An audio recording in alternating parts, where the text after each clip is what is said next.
Everyone talks about visas, jobs, rent, and finding an apartment when they talk about moving abroad. But no one talks about what happens after you arrive. Because the biggest shock is that your whole life stops running on autopilot. Back home, you know how everything works. It's easy. You don't even think about small things anymore.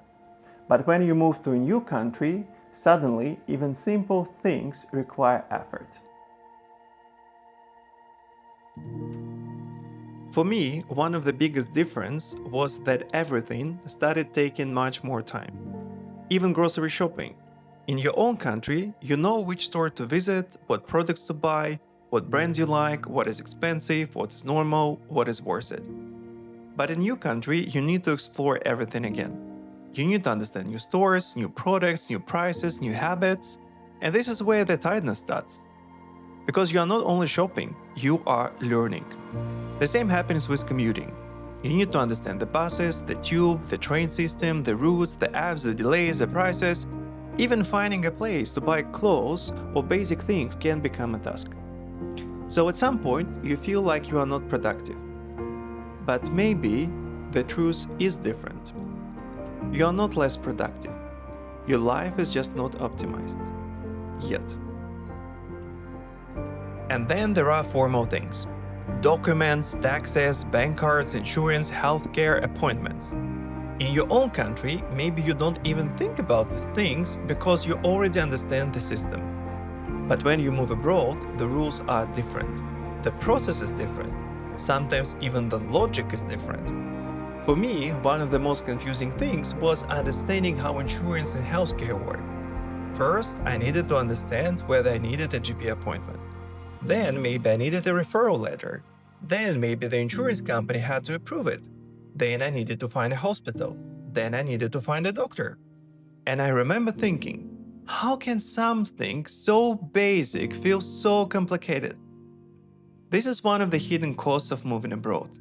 You spend an enormous amount of time trying to understand the rules of the game.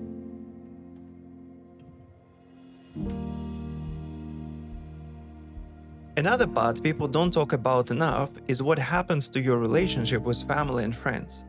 Of course, they are still your family. They are still your friends. But you are not part of their everyday life in the same way anymore. You don't see each other as often. You miss small moments, you are not involved in all the processes. Life back home continues, but without you in the center of it. And this can feel strange. Because you have one life happening here in the new country, and you have another life that you left behind. But that old life is also changing, it's not frozen. It continues to develop without your involvement. So at some point, you can start feeling in between. Not fully here yet, not fully there anymore. And then people say, just go out, meet new people, build new social circle, it's easy. But this is not always easy, because in the beginning you're already tired. You are focused on your new job, you are trying to understand a new company, a new team, a new culture, you are trying to find an apartment, you are trying to understand how the country works, you are trying to manage documents, banks, insurance, taxes, transport, groceries, everything.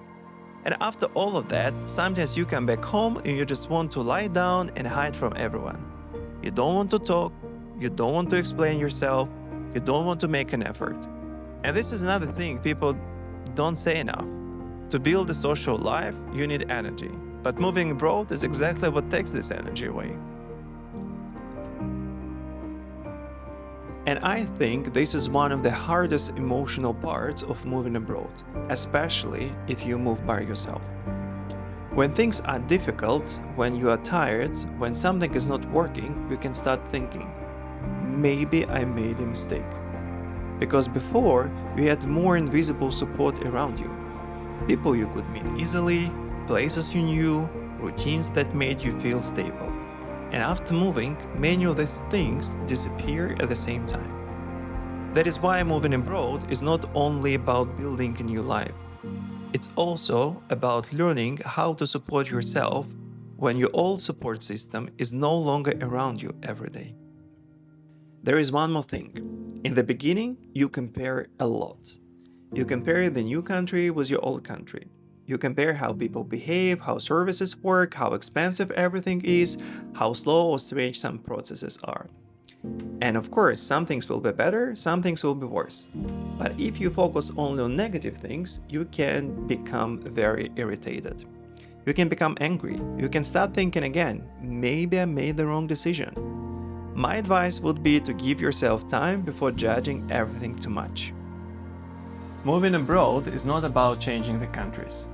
It's about rebuilding yourself at a place where at first nothing is familiar. Let's be honest, it's not easy, but I'm sure that you can do it.